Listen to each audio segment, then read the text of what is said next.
How are you? कैसे हो आप सब लोग? First of all welcome to diploma engineering and heartily congratulation for 10th student to achieve good result in your career, right? मेरा नाम तुषार पटेल है। मैं आपको जो सब्जेक्ट पढ़ाने वाला हूँ इलेक्ट्रिकल इंजीनियरिंग के बच्चों के लिए, वो है engineering chemistry in first semester, right? तो आज हम सबसे पहले थोड़ा बहुत स्टार्ट करते हैं। बहुत दिनों के बाद आप क्या कर रहे हो? थोड़ा बहुत पढ़ोगे। अभी तक फुल एंजॉय किया है कोरोना में, ठीक है, लॉकडाउन है, फुल एंजॉय किया हुआ है, तो थोड़ा बहुत अभी स्टार्ट करते हैं, राइट? तो सब्जेक्ट आपको पता है इंजीनियरिंग केमिस्ट्री। दूसरी एक बात फ्रेंड्स, जब भी डिप्लोमा में कोई भी सब्जेक्ट होता है तो उसका एक स्पेसिफिक कोड होता है, ठीक है? तो यहाँ पे इंजीनियरिंग केमिस्ट्री ग्रुप 2 उसका कोड है 334x06। कोड ऑलवेज ट्राई करना कि आपको याद रहे। जिस सेमेस्टर में आप जितने भी सब्जेक्ट पढ़ने वाले हो उसके पर्टिकुलर क्या होते हैं, कोर्स होते हैं, तो वो कोर्स याद रखना। आज फर्स्ट लेक्चर में मैं बहुत ज्यादा नहीं बोलूंगा, सिर्फ देखेंगे कि क्या पढ़ने वाले हैं, ठीक है? तो आपको पूरे सेमेस्टर में आप पता चले कि क्या चाहिए, क्या मेरा बेस थोड़ा बहुत कच्चा है तो मैं उसको प्रिपेयर करूं, क्योंकि अभी फ्री टाइम है, आप सब घर पे हो, फ्री हो, तो क्या होगा कि फ्री टाइम में आप क्या कर सकते हो, इजीली लर्न कर सकते हो। तो सबसे पहले हम स्टार्ट करते हैं चैप्टर नंबर 1, देखते हैं क्या है। दूसरी एक बात फ्रेंड्स, ये 7 चैप्टर्स है, इसमें कुछ भी ऐसा नक्की नहीं है कि जीटीयू में कौन से चैप्टर में से किसका आएगा। उन्होंने पैटर्न दिए, बट अगर आप पिछले 3 साल के पेपर को स्टडी करो तो आपको पता चलेगा कि ऐसा कुछ नहीं है कि ये चैप्टर में से इतना ही आएगा, इतना ही। हाँ, मार्क्स स्पेसिफिक है, बट ऐसा नहीं है, कुछ भी वो लोग पूछते हैं। तो इसके लिए मैं पहले से यहाँ पे कुछ आपको दिखा नहीं रहा हूँ, ताकि आपको पता चले कि हमें क्या करना है, सब प्रिपेयर करना है, ठीक है? क्या पढ़ेंगे, क्या एंजॉय करेंगे पूरे सेम में, फर्स्ट सेम में, ये सब्जेक्ट को लेके वो हम आज देखते हैं। सबसे पहले चैप्टर 1, जिसको बोलते chemical bonding and catalysis. Gujarati medium ना छोकराओ टेंशन ना लो, बराबर? हूँ ए लैंग्वेज में पण बोलीश, तीनों तीन लैंग्वेज में मैं पढ़ाऊंगा। फर्स्ट चैप्टर है केमिकल बॉन्डिंग एंड कैटालिसिस। अब बोलोगे कि सर हाँ ये तो कुछ सुना हुआ है, बॉन्डिंग पता है, रासायनिक बंध खबर है? रासायनिक बंध 10मा में भण्या था, सहसंयोजक, धात्विक बंध, हाइड्रोजन बंध, आयु याद आयु कशुं? तो એ જ વસ્તુ આપણે અહીંયા ભણીશું ડિટેલમાં। અને બીજું ઉદ્દીપક, ઉદ્દીપન, બરાબર? પેલું ખાંડવાળું એક્ઝામ્પલ તમને યાદ હોય તો ગ્લુકોઝ, फ्रुक्टोज बनावता था।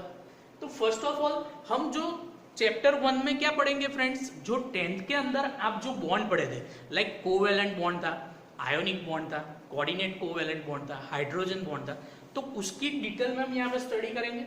और कैटालिस्ट जो कन्वर्जन होते हैं, कौन कौन से कैटालिस्ट यूज होते हैं इंडस्ट्रीज में, ठीक है?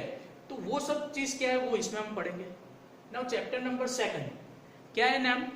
नेम क्या है? Concept of electrochemistry. गुजरातीમાં કહું તો શું આવે? વિદ્યુત રસાયણ અંગેના સિદ્ધાંતો અથવા તો ખ્યાલો। વિદ્યુત રસાયણ એટલે શું? વિદ્યુત અને રસાયણ બંને વસ્તુને મિક્સ કરીને કંઈક જે નવું બને। વિદ્યુત એટલે ઇલેક્ટ્રિસિટી, રસાયણ એટલે કેમિકલ, તો એને ગળમથલ કરીને એનું કંઈક કરીને શું બને છે એ આપણે ભણીશું। ફોર એક્ઝામ્પલ ફેરાડેના નિયમો તમે ભણ્યા હતા, બરાબર? વિદ્યુત રસાયણ અંગેના ફેરાડેના નિયમો, તો એને રિલેટેડ સ્ટડી આપણે શું કરીશું, આ ચैप्टરમાં કરીશું। क्या पढ़ेंगे फ्रेंड्स इस चैप्टर में? कंसेप्ट ऑफ इलेक्ट्रोकेमिस्ट्री में फेराडे भाई को आपने पढ़ा था। देखो ये सब साइंटिस्ट है ना, मुझे पता है आपको भी गुस्सा आता होगा 110%, क्योंकि वो लोग तो कुछ ना कुछ इन्वेंट करके चले गए, याद हमें रखना पड़ता है, ये प्रॉब्लम होगी मुझे पता है, बट ऑब्वियस तो उसके जो लॉस है, ठीक है? इलेक्ट्रोकेमिस्ट्री उसका मीनिंग क्या है कि इलेक्ट्रिक फील्ड एक बात है, और दूसरा क्या है केमिकल। तो केमिकल और इलेक्ट्रिसिटी ये दोनों के साथ कुछ मिला के कुछ पढ़ेंगे हम ये चैप्टर में। Now third one is corrosion of metal and it's prevention. बहुत ही सिंपल एग्जांपल कि कोई भी चीज को आप क्या करते हो, रखते हो, धूप में रखते हो मेटल को बहुत टाइम के लिए, राइट? तो आपको पता है क्या लग जाता है, रस्ट, राइट? तो उससे हम कैसे बचेंगे और कौन कौन से टाइप के रस्ट हो सकते हैं, किस वजह से हो सकते हैं, वो सब हम इसमें पढ़ेंगे. ગુજરાતીમાં કહું ફ્રેન્ડ્સ તો ચેપ્ટર 3 શું છે? ક્ષારણ. ક્ષારણ ખબર? ક્ષારણ એટલે શું? કાટ લાગવું ખબર છે? કાટ બધાએ જોયું છે? સિમ્પલ કાટ લાગે છે, બધાને ખબર છે કે કોઈ પણ લોખંડને સપોઝ આપણે મૂકી દઈએ ધાબા પર તો શું થઈ જાય? 2-3 મહિના પછી એ કટાઈ જાય. તો કેમ લાગે છે અને એનાથી બચવું હોય તો શું કરવું, એ બધું આપણે આ ચેપ્ટરમાં ભણીશું. Chapter number 3. चैप्टर नंबर 4 है fuel and combustion. Fuel, fuel आप सबको पता ही है. हाँ सर अभी तो 10th पास किया है, पापा के पास क्या मांगा है? बाइक मांगा है. तो बाइक चलाने के लिए किसकी जरूरत होगी? पेट्रोल की. तो कौन कौन से टाइप के फ्यूअल है, किस तरीके का फ्यूअल अच्छा होता है, आइडियल होता है, वो सब स्टडी हम ये चैप्टर में करेंगे. राइट. उसके रिलेटेड सारी प्रॉपर्टी. बर्तन, बर्तन, बर्तन એટલે શું? ફોર એક્ઝામ્પલ જે તમને એનર્જી આપે કંઈક કામ કરવા માટે તો એને આપણે શું કહીશું? બળતણ કહીશું. બરાબર. જુદી જુદી ટાઈપના હોય. બાઇક ચલાવવું છે તો આપણે શું પેટ્રોલની જરૂર પડે છે, તો કયા કયા ટાઈપના? એકદમ સિમ્પલ. તમે પેલું ભણ્યા હતા ને વિભાગીય નિસ્યંદન પદ્ધતિ, એને રિલેટેડ આપણે કરીશું. ડામર મળે, પેટ્રોલ મળે, બરાબર. જે નેચરમાંથી મળે છે એ લિક્વિડ આપણે જથ્થાને ગરમ કરીએ તો જુદા જુદા ટેમ્પરેચરે પેલી ભઠ્ઠી ભણ્યા હતા, યાદ આવ્યું કંઈ? તો એ આપણે શેમાં ભણીશું? आ चैप्टर में. सिंपल.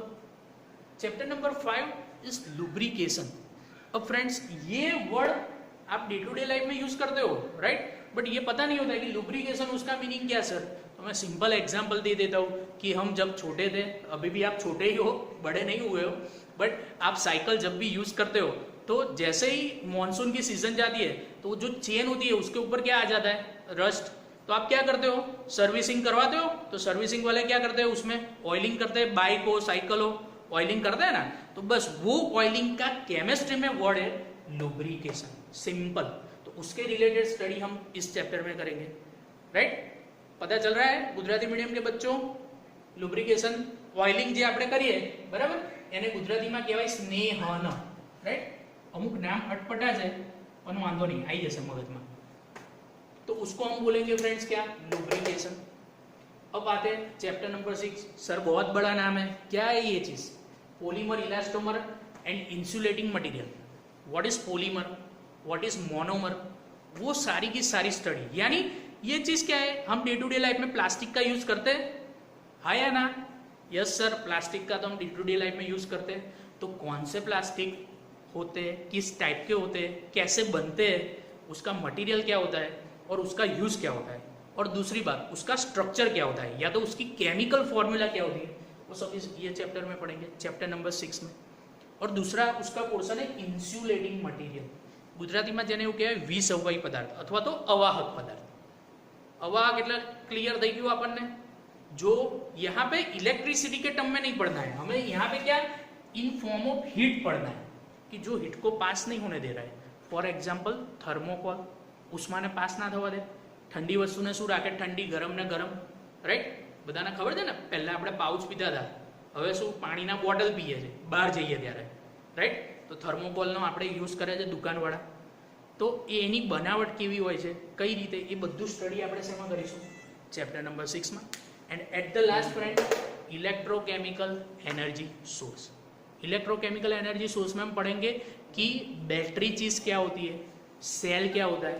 ये मोबाइल की बैटरी है तो मोबाइल की बैटरी क्या होती है, ठीक है, मोबाइल की बैटरी क्या होती है, वो सब ये चैप्टर में पढ़ेंगे. राइट. ठीक है.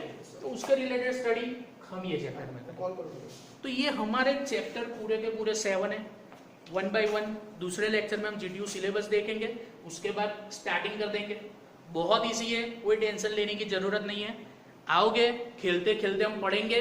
डिप्लोमा में पता भी नहीं चलेगा आपको कि डिप्लोमा आपका कहाँ खत्म हो रहा है. ठीक है. तो घर पे रहो, बी सेफ. ठीक है. कहीं भी बाहर मत निकलो. और जैसे जैसे वीडियो मैं वहाँ पे रखते जाऊँगा, आप उसका वीडियो देखो. कुछ ना पता चले तो मुझे पर्सनली मैसेज करो या तो कमेंट करो. ठीक है. Till then enjoy.